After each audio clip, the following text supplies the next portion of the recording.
Hello, my name is Tim Durham, and I'm going to show you guys real quickly and inexpensively how to put a dimmer switch on your shop lights that you're using for soft lights.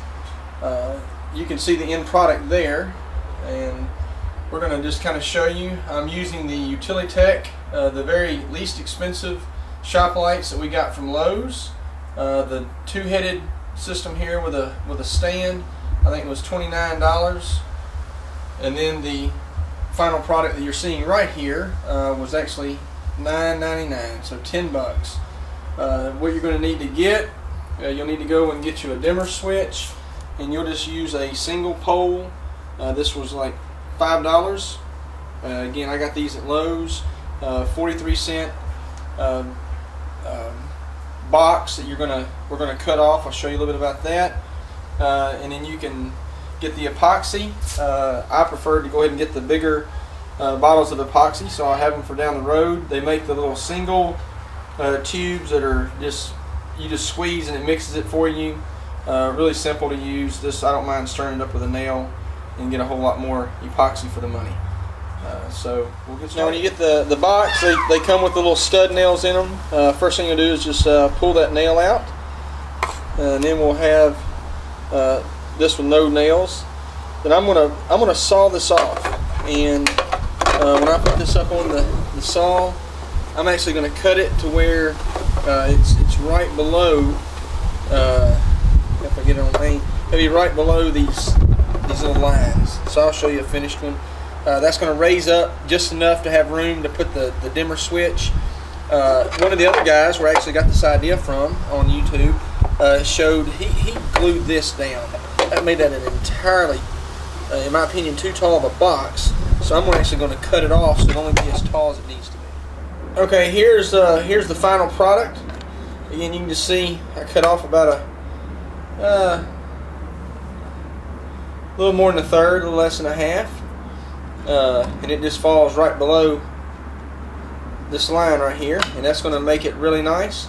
Now the next thing we're going to have to do is we're going to take a Dremel, and I'm going to trim out these corners right here, because I'm going to show you how when you try to sit it down in the box, if you don't take that Dremel and sand that down, it doesn't sit down on there properly. So we'll show you that next. Alright, I'm going to go ahead and show you on these. Now I'll put this little disclaimer: if you're not comfortable with wiring and using just anything electrical, then you really need to consult a professional. And this is for the Utilitech spotlights that you can buy at Lowe's. I can't vouch for any other spotlights, but we're going to take off the backs of these. So just take these two screws, take those off, and I'm going to show you why we have to sand down that inside lip. In a minute, you're going to see when I try to put this blue box, if I was just to try to set it up on here, because it's going to go, it won't set down because this inside piece right here, look, hits on. When you get ready to sand this, whatever you do, don't sand that end. That's the end that the screw is going to screw into on the top. We're doing the bottom side, and this is the Dremel. You can see I just got that little. It's got that little sander, and you're going to do it the width. You're going to, when you go in to sand, you're just going to do it the width of that Dremel. So when I put it down, I'm only going to sand that far of it off. So just the width of that sander, that's what we're going to take off. Okay, now you can see the edge of it after it's been sanded out with the Dremel. This is the other end I have yet to do. So there's the difference.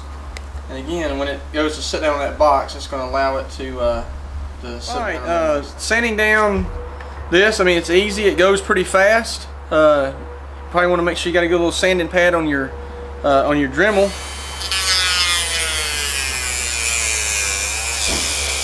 But I just push down on it.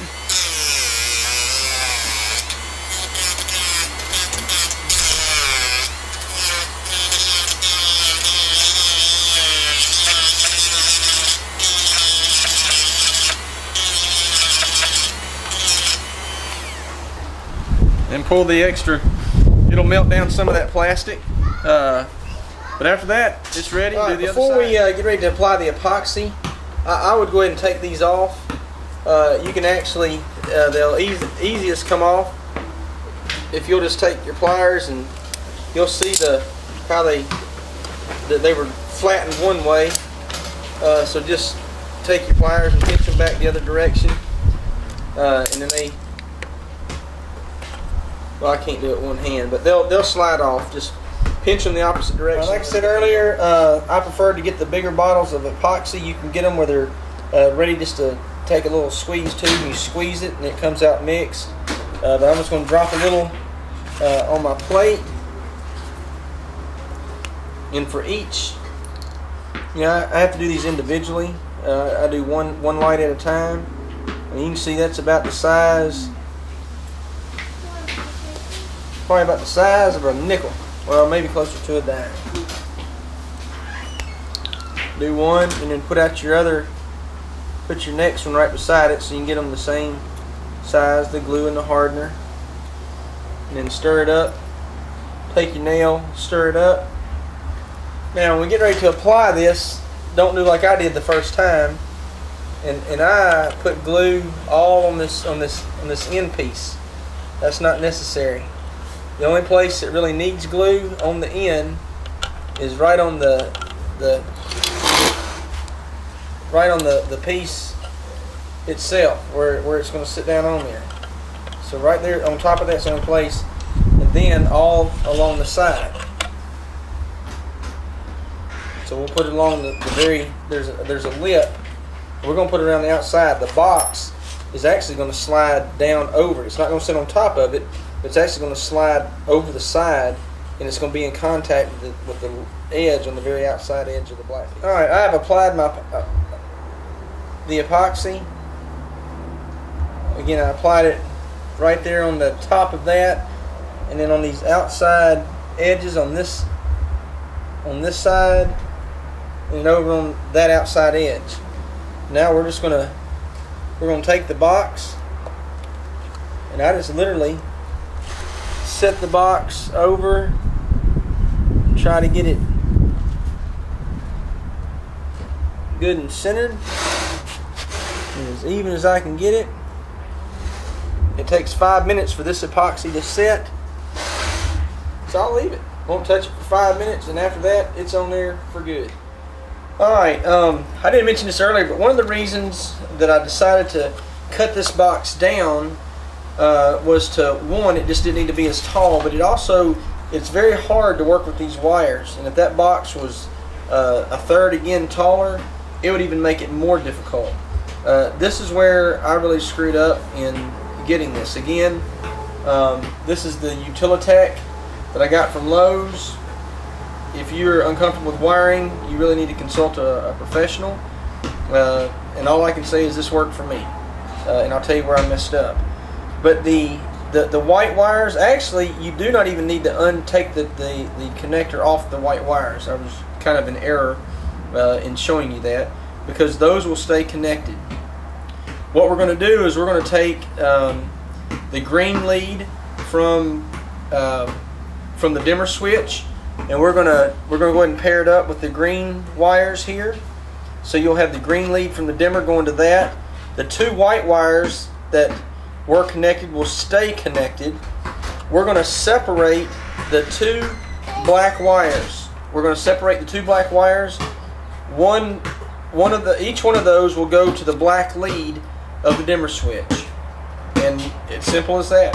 If you do it and it's secured very well, then it shall work. If you don't, you'll burn your switch up and it won't work. So that's what I did the first time, because I didn't wire it correctly, because nobody told me how. So that's why I made this video. Hopefully it'll save you some dimmer switches and a little bit of time. Alright, we'll get it wired up and show you the final product. Alright, if you can see down in there, I finally got wise. I quit using those that twist cap, like that yellow one. It's really hard to work inside this blue box. I went to AutoZone, got some little end cap that you just snap with the pliers, squeeze them shut. I've got 2 more lights to do after this one, so I wish I would have thought of that earlier. But anyhow, you see all the greens go together, the two whites right there, they're together, and then there's a black lead coming out of the light. It goes to one of the black leads of the dimmer switch, and then the other black wire coming out of the power cord, which feeds into the bottom of the box there.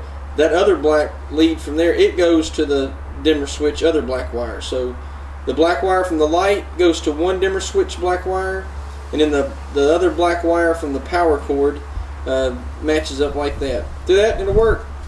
Put the dimmer switch back on and finished product. All right, so here's what you end up with. That's kind of the final part we showed at the beginning, but on a dual set. Now you can adjust it. It fits on there real nice. It's not too big.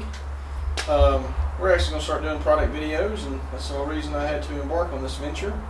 And so my name's Tim Durham with A2Z Uniforms. If you ever need scrubs, embroidery, need your logo put on a polo, come pay us a visit. www.A2Z Uniforms, UNIFORMS.com.